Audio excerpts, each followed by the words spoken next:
गुगलचा भरोसा येणार असेल तिकडे तर येऊ नका. ओ भेटला भेटला भेटला भगवा दिसला, आपला दिसला. इथून चढायचं, इथून उतरायचं आणि शाळेत जायचं. इथून माझा भरपूर प्रवास बाकी आहे, बघण्यासाठी बघत राहा मलाच.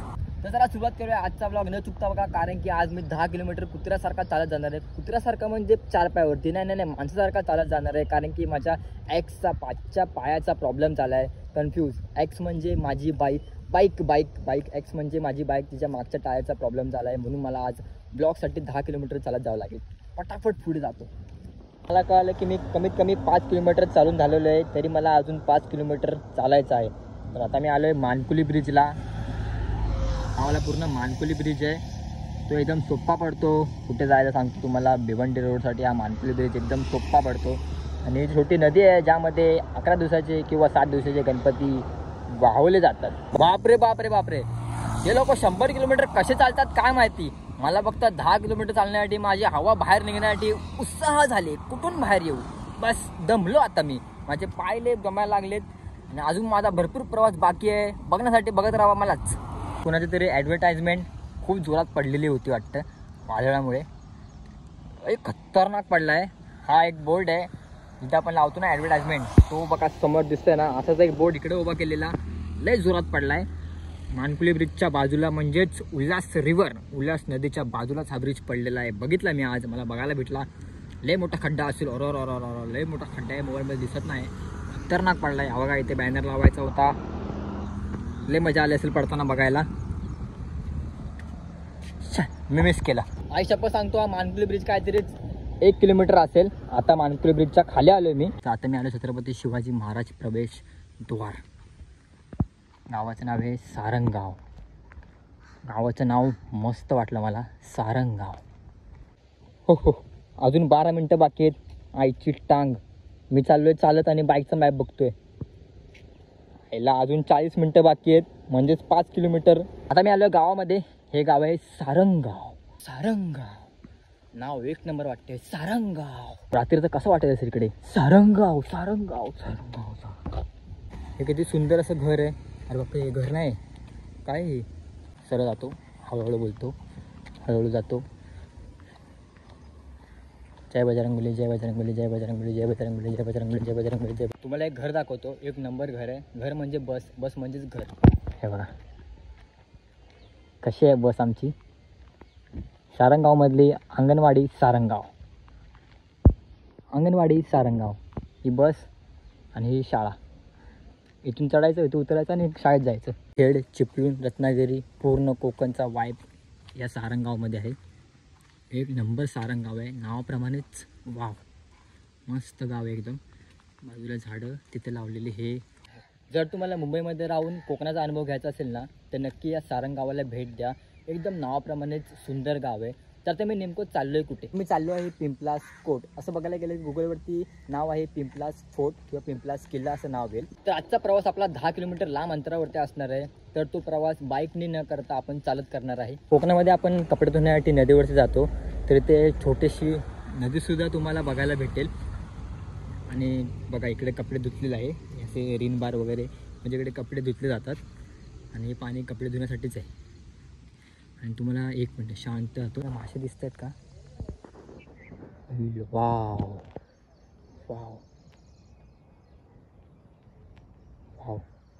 जर तुम्हाला दिसत असतं तर तुम्ही नीट बघा, याच्यामध्ये खूप सारे मासे आहेत. 1 मिनिट.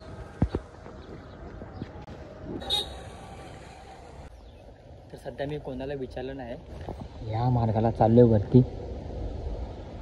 ते छोटासा वाडा आहे इकडे एक. ते वाट तर गेले, पण बघतो आता पुढे जाऊन. इथून पुढे वाटच संपत नाही आहे. वरचा रस्ता आहे, पण मला वर जायचं, पण वरती रस्ता भेटत नाही. कुठून जाऊ. अच्छा, इकडे 2 रस्ते पडलेत. इकडे खाली गेला, वरती एक गेला आहे. जर तुम्ही गुगलचा भरोसा येणार असाल तिकडे तर येऊ नका. खाली 2 गाव आहेत, खाली 2 घरं आहेत. त्यांना विचारा की पिंपलास कोट कुठे आहे.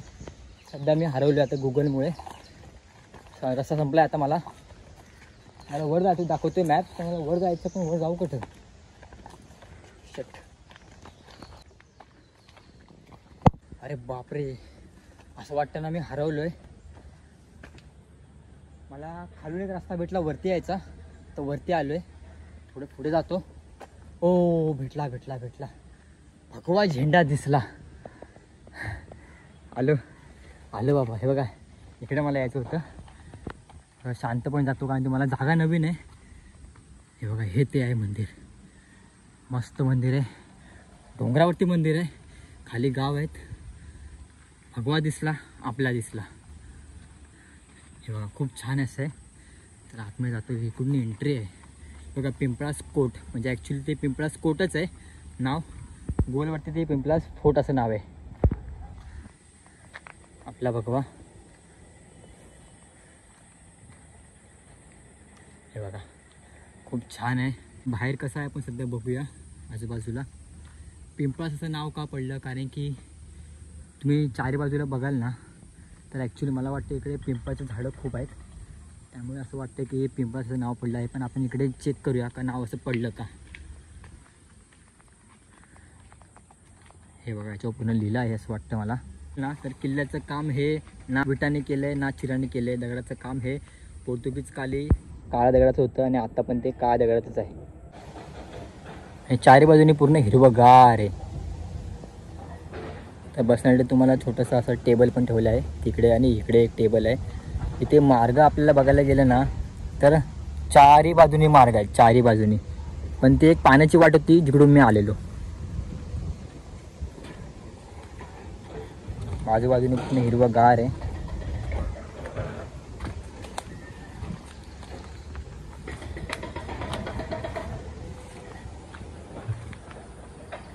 मला वाटतं ना या गावामध्ये खूप कमी लोक आले असतील, आणि या कोटवरती पण खूप कमी लोक आले असतील. ते म्हणजे हे माझ्या समोर आहे ते. हे बघा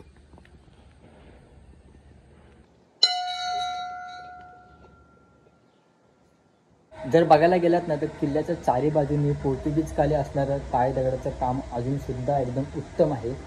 आणि ह्या समोर जर बघायचा तर हा दुसरा दरवाजा आहे जो त्या साईडला जातो, आणि हा पहिला दरवाजा आहे जो आपण एंट्री करतो. इकडे येऊन गेले ते लिहिलं आहे नमस्कार शिवभक्त.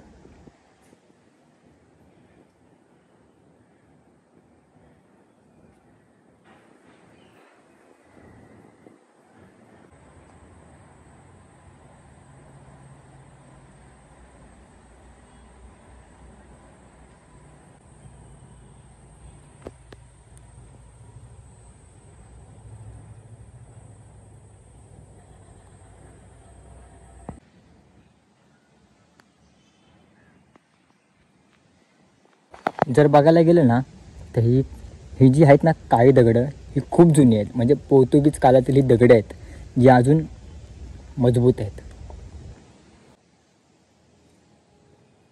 तर चला नक्की मला कळवा की तुम्हाला आजचा अनुभव कसा वाटला. माझा अनुभव खूप छान होता, कारण की कोकणासारखा अनुभव बघण्यासाठी मी या गावामध्ये आलो, म्हणजे सारंग गावामध्ये आलो. आणि पुढे जाऊन मला पिंपळास कोटे बघायला भेटले, जिथे मी छत्रपती शिवाजी महाराजांचे दर्शन घेतले.